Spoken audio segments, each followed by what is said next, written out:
Hey everyone, welcome back to the channel. In today's video, I'm going to show you how you can tag everyone in a Facebook group.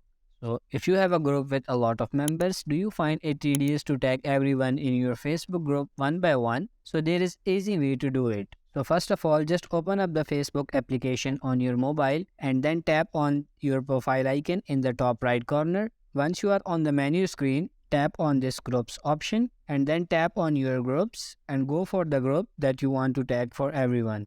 So I'm going to create a quick post, tap on it, like type some random things. So once your post is ready to go, simply tap this add symbol and you will see the first option everyone. Click on it. After that, just tap on this post at the top right corner of the screen. Now your post will be seen by everyone in the group. They will also get a notification about your post so they won't miss it. So that's it for this video. I hope this video was helpful. If it is, like this video and subscribe to the channel. Thank you.